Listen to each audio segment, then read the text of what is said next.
All right. What's up, guys? Can you hear me? Hope you can hear me well. Uh, Yesterday I posted that first video lecture, which I am excited to get out there, but I'd like to be a little more focused in my second lecture here. And I'm actually going to read from my notes. And excuse me for being a sweating filthy vermin here. I'll be honest with you, I still have not showered since yesterday, but I'm going to get to it today, God willing. But that's none of your business. Anyway, I wrote this on Mother's Day, 3 a.m. of 2019. The date escapes me, but I do believe it was May 12th. Okay, that's 5/12/2019 for those of you that are into numerology. Okay, so before we commence, I'm gonna partake of my vice here. Cigarettes, nicotine. Good deal.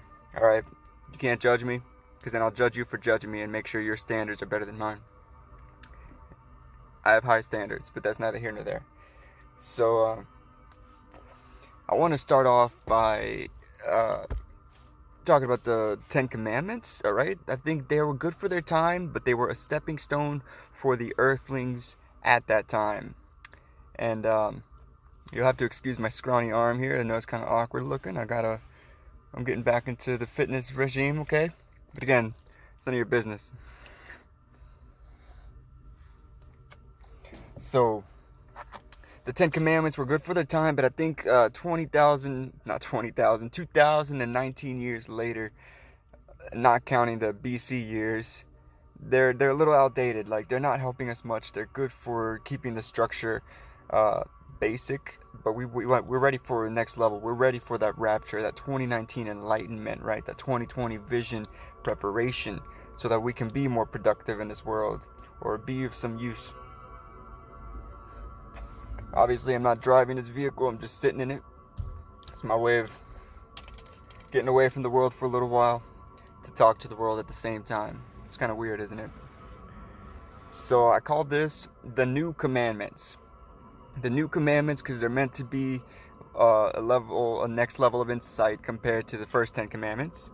But I also want to call it the New Suggestions, because it's not like you have to do these. It's more like suggestions that'll get you by on a spiritual plane and to be translated to an earthly plane. Obviously, this is my take, this is my perspective. Who some may say I have great intellect, some may say I'm crazy and don't know what I'm talking about, okay? But you can be a judge, you can decide. I've already made my judgment of myself, and so I'm going forward with what I feel God, the Father, calling me to do, my Creator. Excuse me there. So, the new suggestions. There's 14 of them, okay? Well, there's 13, but there's a number 0 here. And 0 is a placeholder for a variability of options, okay? But you can disregard that. It's a little over the head, right? So number 0, thou shalt not take things personally. These are supposed to be a set of rules that get you by, that help you get through with a solid mind and a state of peace that needs not be interfered. And the basic foundation for that, in my opinion, is to start by not taking anything personally.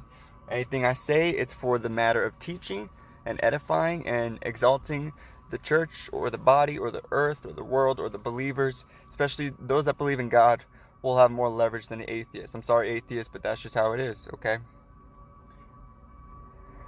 So, number 0, thou shalt not take things personally. When you do that, you remove the blindfold off your eyes and you can see things for what they are, instead of taking everything like a bullet wound, if you will, or a shot in the arm that's from the doctor. You think they're trying to hurt you with the needle, but they're really just trying to give you the medicine that's supposed to heal you, right? That's what vaccines are about. That's what doctor visits are all about.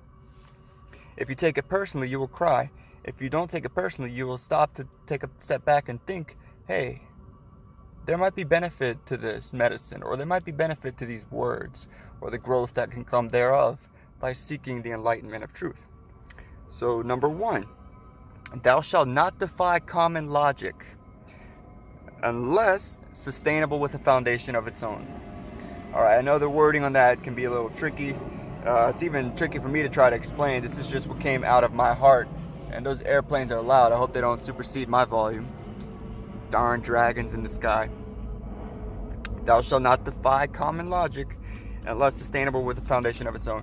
Basically, common sense is common sense, but common sense is also subjective. So what you think is common sense may not be sustainable if I find a level of truth that reveals itself as more common sense because it's self-sustainable, which makes the sense more commonly available should anybody choose to dig at this sense or this wisdom, if you will. Does that make sense? I mean, it can be kind of tricky. This is high level stuff, but I also want to say enough to resonate on every level with people as possible. Okay. By the way, my name is Ace. Some know me as Rich. It's a pet name of mine. Obviously prophetic, and others know me as Elijah. Okay. Do as thou wilt with that information. Number 2 of the commandments, or rather suggestions, is thou shalt not fear seeking guidance and or assistance from angels, archangels, and or ascended masters, which are ancient souls who have lived in the kingdom of heaven, lived in the spiritual realm, not only the heavenly realms, but even the earthly realms and the underworld realms. These ancient masters have the insight and they live out of a spiritual realm, but they still embody themselves in physical form in modern day. Because they live outside of time and space, they have mastered the magic of doing so. Okay? So we will not fear seeking their help. We won't be afraid of interacting with angels. We won't feel like we're blaspheming against our Creator. We also will not fear seeking help from our Creator, because fact is we cannot get through this life on our own. That's why we need unity. That's why we need to stick together. That's why we need to seek the help that we can seek from the realms above. And dare I say it, even sometimes from the realms below. They have their own assist, but only by the will of God and at the appropriate timing. Okay? I hope this is doing something for you. It might be so obnoxiously above some people that it sounds like emptiness, or I mean somehow it might even be below some people that it sounds like, well, I already know this shit. So if that's true, keep bearing with me. It's supposed to just get more and more intricate. Number 3.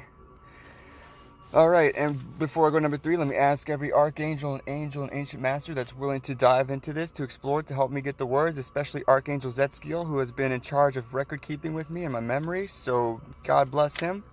Praise the Lord, hallelujah. And may they guide you as well. Join you in your journeys, shall they?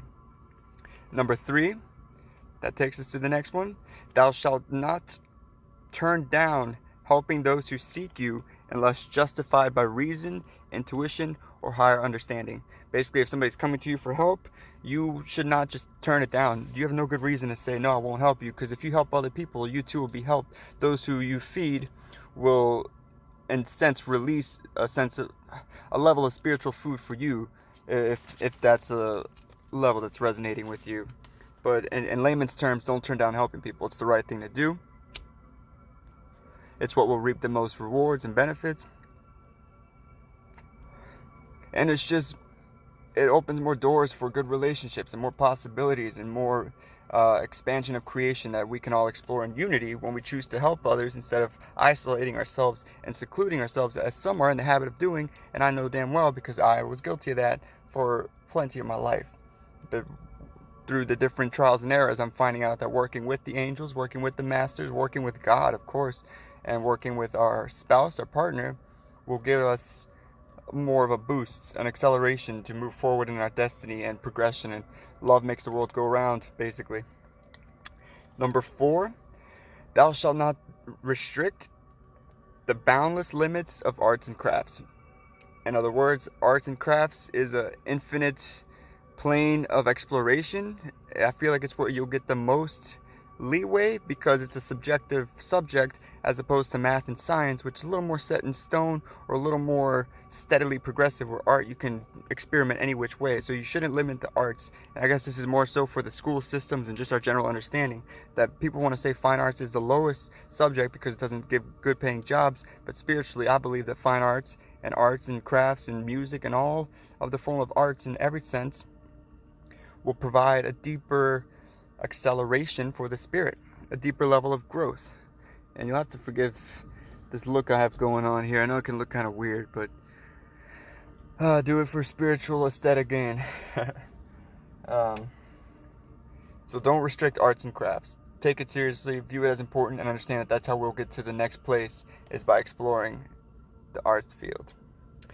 Number 5, thou shalt fear no evil, nor shalt thou shirk from exploring the fluidity of darkness. We will not be able to explore darkness if we fear it. So first of all, we have to remove our sense of fear of the darkness, and then we need to become bold and strong enough in our light that we can explore darkness without fear, and therefore taking from its dark matter and utilizing it as a new resource to take humanity and creation and all of us further, even the angels. Okay? Thou shalt fear no evil, and thou shalt not shirk from exploring the darkness. Religions will cast out darkness. They'll say, don't even venture in it. Probably because they want it for themselves, or probably because they fear it because it's so unknown. But you shouldn't be afraid of anything, especially not at the dark. It's all an illusion if you can fathom and believe it. God give you knowledge, grace, and understanding. Okay? Number 6, thou shalt hold no preconception of right or wrong at any time. Every instant should be judged and approached based on its unique circumstances and the wisdom and understanding thereof. In layman's terms, we have to undo the knowledge of good and evil that Adam and Eve bit into before the fall of mankind and humanity on earth in the Garden of Eden. And we have to remove the fact of what we think is right or wrong in general, because we hold on to this set of ideals of this is always wrong, this is always right.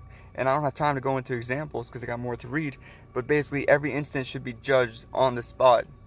Well, why is this wrong? Or why is this right? Or is this actually wrong? Or maybe is this circumstance specifically not wrong or right, even though normally I would think otherwise? Therefore, my suggestion for number 6 is consider every instance